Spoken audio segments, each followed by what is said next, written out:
अब देखिए, आपको एग्जाम में इस तरह की एक कॉपी दी जाएगी जिसमें आपको आंसर लिखना है। तो सबसे पहले हम लोग इसमें क्या करेंगे, एक बार हम ब्रश ले लेते हैं ताकि आपको समझा पाए हम अच्छे से। आपको सबसे पहले क्या करना है कि रोल कोड लिख देना है। यहाँ पे रोल कोड पूछेगा, आपको अपने एडमिट कार्ड से देख के यहाँ पे रोल कोड लिख देना है। फिर आप यहाँ पे आपका जो रोल नंबर होगा आप यहाँ पे रोल नंबर लिख देंगे। उसके बाद आपसे पूछा जा रहा है रजिस्ट्रेशन ईयर और रजिस्ट्रेशन नंबर, ठीक है। तो ये सारा चीज़ आपके एडमिट कार्ड में मेंशन होगा, आप उसको देख के यहाँ पे क्या करेंगे, लिख देंगे, ठीक है। अब कहता है क्या अच्छा आपका, तो अगर हमने यहाँ पे एक बीएसटी का मॉडल पेपर सेट किया, सॉल्व किया है, तो हमने यहाँ पे बीएसटी नाम लिखा है। उसके बाद आता है स्क्रिप्ट, जिसको हम लोग कहते हैं लिपि। अगर आप हिंदी में लिख रहे हैं तो आप देवनागरी यूज करेंगे, अगर आप इंग्लिश में लिख रहे हैं तो आप रोमन लिखेंगे, ठीक है। उसके बाद जो आपकी एग्जाम की तिथि होगी आप यहाँ पे तिथि को लिख दीजिएगा। अब देखिए आपका ये जो दिख रहा है आपको, ये सारा आपके काम की चीज नहीं है, ठीक है। आप ये जो क्वेश्चन लिखोगे ना और आंसर करोगे, उसमें आपको कितने नंबर मिले हैं, 1 में से, 2 में से, 3 में से, 4 में से, 5 में से, 6 में से, वो यहाँ पर लिखा जाएगा और उसके बाद इस साइड पे उसको टोटल किया जाएगा, ठीक है। तो ये आपके काम की चीज नहीं है, तो इसके बारे में हम लोग बाद में जानेंगे, ठीक है। आगे हम लोग देखते हैं दूसरे पेज में। ये देखिए फिर आपका आ जाता है मल्टीपल चॉइस क्वेश्चन, ठीक है। तो मल्टीपल चॉइस क्वेश्चंस का मतलब होता है बहुविकल्पीय प्रश्न, मतलब कि एक क्वेश्चन के जिसमें 4 आंसर होते हैं उसको मल्टीपल चॉइस क्वेश्चन कहते हैं, ये तो आपको मालूम ही होगा। अब आपके एग्जाम में 12th के एग्जाम में आपसे मल्टीपल चॉइस क्वेश्चन में 30 क्वेश्चंस पूछे जाएंगे, 1 से लेकर 30 तक आपसे क्या किया जाएगा, क्वेश्चन यहाँ पे पूछा जाएगा। तो आप क्या करेंगे, जब आप मल्टीपल चॉइस क्वेश्चन सॉल्व करेंगे तो आप मल्टीपल चॉइस क्वेश्चन में सबसे पहले ऊपर यहाँ पे लिख दीजिएगा multiple choice question, question number 1 to 30। आप क्या कीजिएगा, आप कॉपी को 3 भाग में डिवाइड कीजिएगा, जैसे यहाँ पे 3 भाग में डिवाइड किया गया, एक लाइन यहाँ से खींची गई है, एक लाइन यहाँ से, तो एक पेज नंबर लाइन नंबर 1 2 और ये हो गया 3, ठीक है। तो इस तरीके से आप क्या कीजिएगा, 3 लाइन बना दीजिएगा इसमें। उसके बाद आप क्या कीजिएगा, 1 से लेकर जो यहाँ 12 तक हमने लिखा है, आप इस तरह से नंबर लिख दीजिएगा।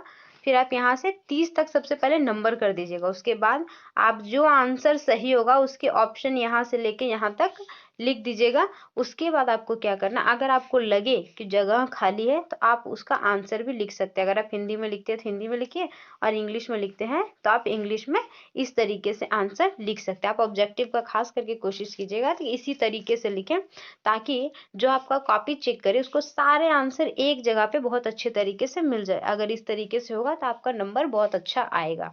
अब चलिए हम लोग आगे का क्वेश्चन देखते हैं क्या कह रहा है। ये है आपका, ये तो हमने सॉल्व किया, पीछे जो हमने सॉल्व किया है ये 1 नंबर के क्वेश्चंस थे, मल्टीपल चॉइस क्वेश्चंस 1 से लेके 30 तक। अब हम लोग देखेंगे 2 नंबर का क्वेश्चन 31 से, ठीक है। तो देखिए ये है आपका very short answer type question. आप क्या कीजिएगा, जब आप कॉपी लिखेंगे तो इसी तरीके से आप very short answer type question ऊपर में लिख के डबल लाइन कर दीजिएगा। फिर यहाँ पे आप क्वेश्चन नंबर 1 से लेके 38 तक लिख दीजिएगा।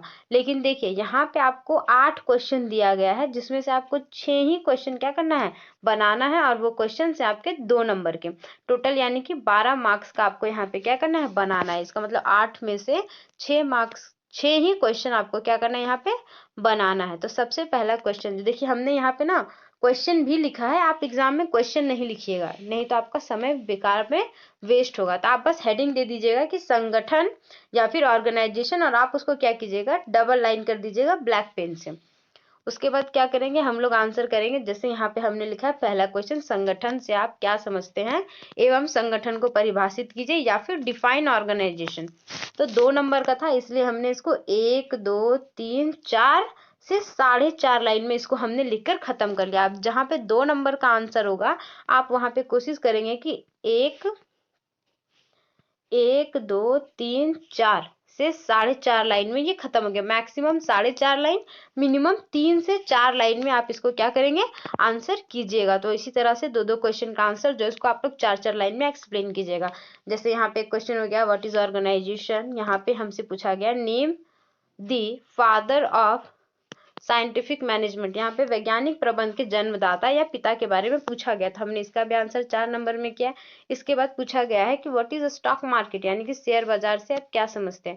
तो हमने यहाँ पे 8 के 8 क्वेश्चन क्या किया है, मतलब देखिए 31 से लेके 38 तक क्वेश्चन था ना, यहाँ पे हमने क्या किया है 31 बनाया, 32 भी बना दिया, 33 भी बना दिया है।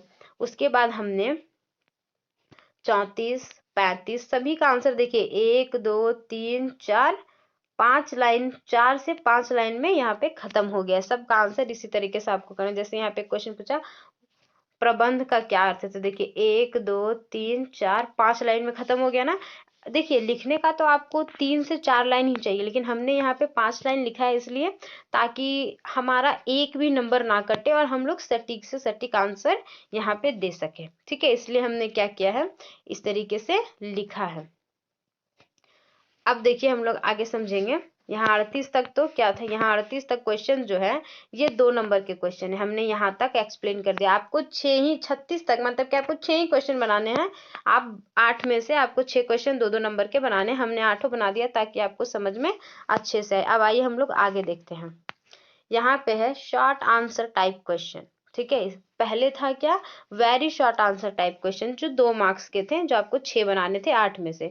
यहाँ पर आपका है very short answer type question, और यहाँ पर आपको क्वेश्चन नंबर 39 से लेकर 46 तक दिया गया है, जिसमें कि 8 क्वेश्चन है, लेकिन आपको यहाँ पे भी 6 क्वेश्चन सॉल्व करने हैं और ये 3 मार्क्स के हैं। टोटल 6 और 3 आपको 18 मार्क्स यहाँ पे मिलेगा। ठीक है, अब देखिए अब 3 मार्क्स का क्वेश्चन है तो 5 लाइन लिखने से तो काम चलेगा नहीं, तो यहाँ पे हम लोग थोड़ा ज्यादा लिखेंगे। तो देखिए हमने यहाँ पे पहला क्वेश्चन पूछा है कि what is a continuous process, management is a continuous process how, यानी कि प्रबंध एक सतत प्रक्रिया है कैसे। Right any 4 features of scientific management यहाँ पे पूछा जा रहा है। तो देखिए समझेंगे, यहाँ पे हमने आंसर किया है 1 लाइन में, 2 लाइन में, 3 4 5 6 7 8 9, यहाँ पे 9 नंबर 9 लाइंस में हमने आंसर किया है। लेकिन आप लोग 9 से थोड़ा ज्यादा लिखेंगे, 3 नंबर का है तो थोड़ा ज्यादा लिखेंगे। मैक्सिमम आप 12 लाइन आप लोग कम से कम लिखने का कोशिश करना। ठीक है, 3 नंबर में मतलब 10 से 12 लाइन आप लोग लिखने का कोशिश करेंगे। आगे देखिए, अब यहाँ पे कहा गया है क्या, वैज्ञानिक प्रबंध के किन्हीं 4 फीचर्स को एक्सप्लेन करना है। ठीक है, तो अब फीचर्स है वो भी 4 फीचर्स एक्सप्लेन करने के लिए कहा गया है, तो ऑब्वियसली थोड़ा ज्यादा लिखना पड़ेगा आपको यहाँ पे। तो चारों फीचर्स हम लोग एक्सप्लेन करेंगे, लेकिन यहाँ पे सबसे ज्यादा हम लोग ध्यान देंगे क्या कि 3 नंबर का क्वेश्चन है, जब हम इसको एक्सप्लेन करेंगे तो पॉइंट तो हम लोग चारों लिखेंगे, लेकिन जब हम इसको एक्सप्लेन करेंगे तो सिर्फ 1 से 1.5 लाइन में। देखिए सारे आंसर 1 से 1.5 लाइन में, 1 से 1.5 लाइन, 1 से 1.5 लाइन में क्या किया गया है, इसको खत्म कर दिया गया है। ठीक है, तो आपको 3 नंबर में पॉइंट तो 4 लिखने ही है, लेकिन आप लोग ज्यादा लिखने का कोशिश मत कीजिएगा, सिर्फ 1.5 लाइन में एक्सप्लेन करके इसको खत्म कर दीजिएगा, क्योंकि ज्यादा लिखने से आपको ज्यादा नंबर मिलने वाला तो है नहीं। ठीक है, चलिए आगे हम लोग देखते हैं। अब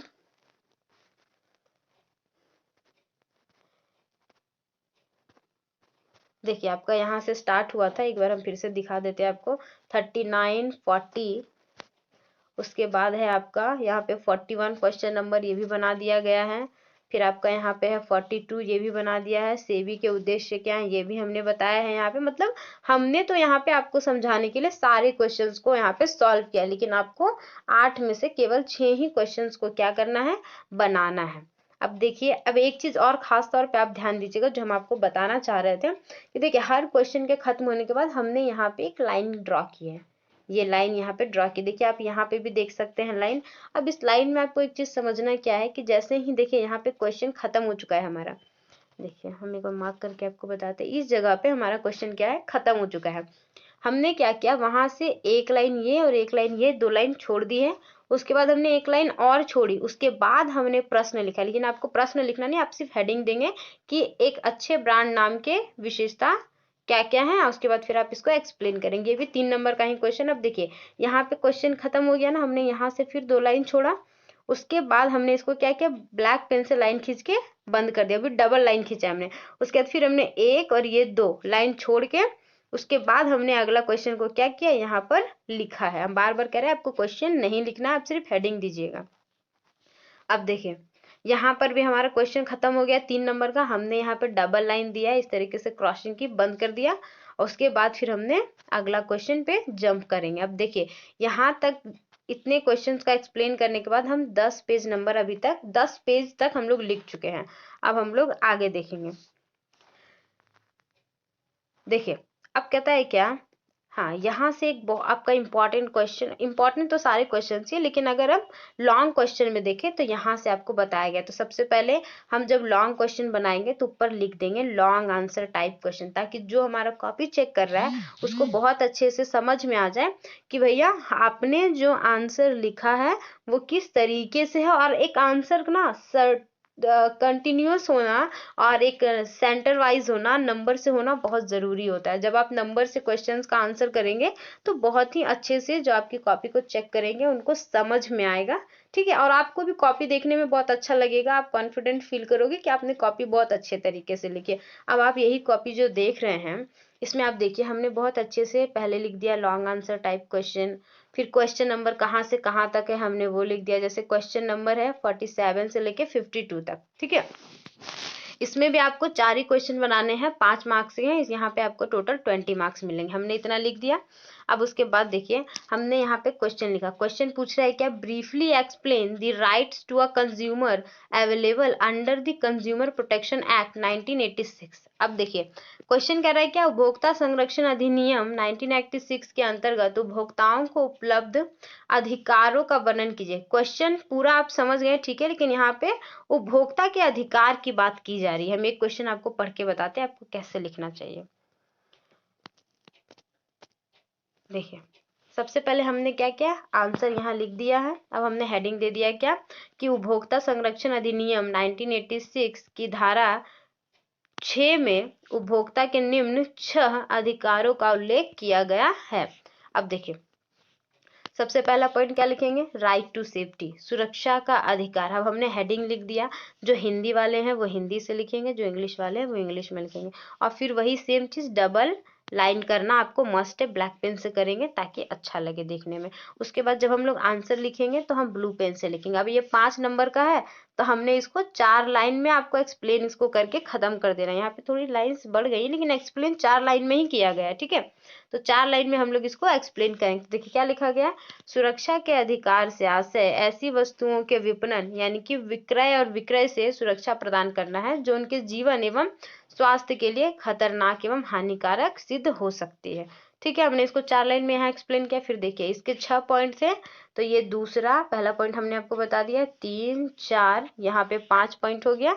और देखिए यहाँ पे हो गया 6 पॉइंट। अब ये 6 पॉइंट लिखने के बाद सेम चीज फिर से दोहरा रहे हैं हम, हिंदी वाले हिंदी में लिखेंगे, इंग्लिश वाले इंग्लिश में लिखेंगे। और हेडिंग देने के बाद डबल पेन से ब्लैक पेन से डबल लाइन जरूर करेंगे और आंसर हम लोग ब्लू पेन से लिखेंगे। और जब 5 नंबर का पूछा जाए पॉइंट लिखने के बाद 3 से 4 लाइन में आप इसको क्या करेंगे, एक्सप्लेन करेंगे। इतना लिखने के बाद आपको क्या करना है, निष्कर्ष एकदम कंफर्म लिखना है, आपको एकदम कंपलसरी आपको लिखना है निष्कर्ष। इसमें जब आप निष्कर्ष लिखेंगे तो सामने वाला जो आपका कॉपी चेक कर रहा होगा उसको लगेगा कि भैया बच्चे ने बहुत अच्छे से पढ़ा है। अब आप एक चीज यहाँ पे ध्यान दीजिएगा, हर पॉइंट खत्म होने के बाद हमने 2 लाइन छोड़ा है, फिर हमने लिखना शुरू किया, फिर पॉइंट खत्म हुआ हमने 2 लाइन छोड़। देखिए कितना साफ सफाई बहुत ज्यादा दिख रही है कॉपी में हमारी, तो आपको भी इसी तरीके से लिखना है।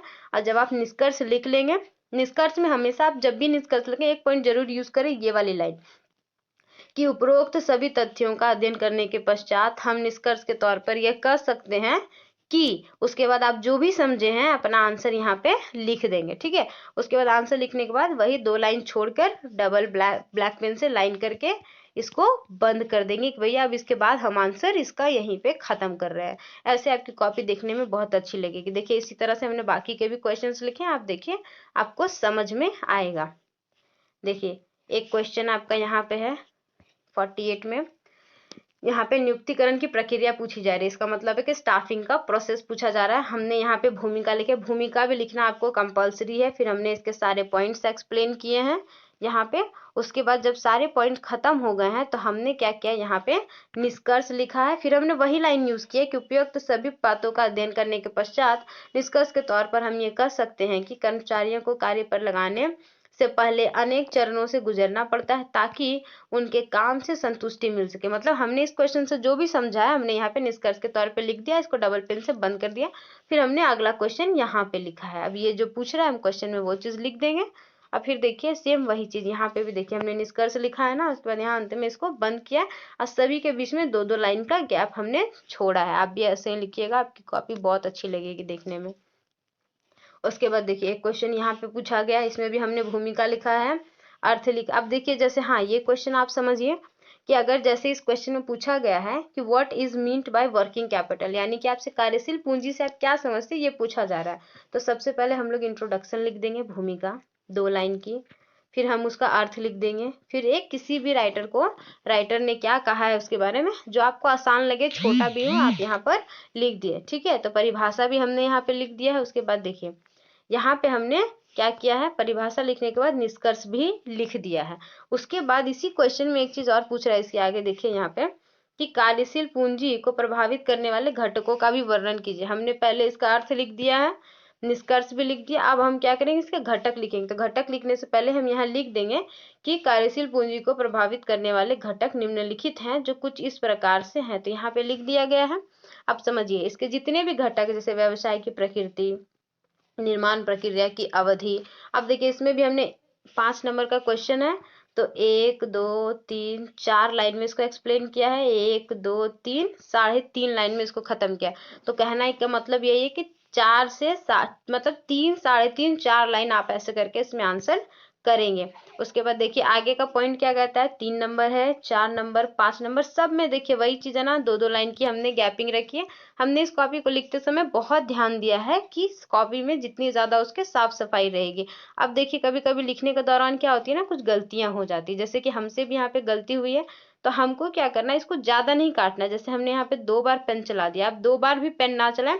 अगर आपने कुछ लिखा है गलत हो जाए तो सिर्फ आप एक ऐसे लाइन वहां पे खींच दीजिए, बस। इससे क्या होगा, आपकी कॉपी गंदी भी नहीं होगी और आपको पेज ना तो फाड़ने की जरूरत पड़ेगी ना और कुछ किसी चीज की जरूरत पड़ेगी, और वो गंदा भी नहीं लगेगा देखने में। अब हम चलिए आगे क्वेश्चन देखते हैं। अब ये आपका यहाँ पे अगला क्वेश्चन है, देखिए कि प्रभावी संदेश वाहन की कौन कौन सी बाधाएं हैं। तो हमने पहले यहाँ लिख दिया प्रभावी संदेश वाहन की निम्न कई बाधाएं जो कुछ इस प्रकार से हैं, 1 2 3 4 5 6 बाधाएं हमने लिखी है। मतलब कि 5 नंबर का क्वेश्चन था, हमने 6 टॉपिक को यहाँ पे डिस्कस किया, 6 पॉइंट्स को डिस्कस किया, फिर हमने यहाँ पे निष्कर्ष लिख दिया है और यहाँ पे क्वेश्चन हमने क्या किया, खत्म कर दिया है। उसके बाद हमने यहाँ पे डबल पेन से इसको बंद कर दिया, ब्लैक पेन से डबल लाइन खींचकर, और हमने यहाँ पे थैंक यू का मेंशन कर दिया है। आप नहीं भी लिखेंगे तो ये चलेगा। उसके बाद क्या हुआ था कि एक पेज बच गया था, तो अब हमको आगे तो लिखना है नहीं, तो हमने क्या किया, उस पेज को ऐसे करके क्रॉस कर दिया। ये करना कंपलसरी नहीं है, आप चाहें तो इसको क्रॉस कर भी सकते, ना तो नहीं भी करें तो कोई दिक्कत नहीं। एग्जामिनर जब आपका कॉपी चेक करेगा तो जितनी भी पेजेस खाली होती है वो उनको इस तरह से क्रॉस कर देता है। ठीक है, चलिए धन्यवाद, बहुत कीमती समय आपने अपना इस कॉपी को समझने में दिया है। हम आशा करते हैं कि आप एग्जाम में इसी प्रकार से लिखेंगे और आपका एग्जाम बहुत अच्छे से जाए। सभी को बेस्ट ऑफ लक, मेरे स्टूडेंट्स को, मेरे कोचिंग के सभी बच्चों को, गुरुकुल के सभी आर्ट्स कॉमर्स के बच्चों को best of luck. Thank you.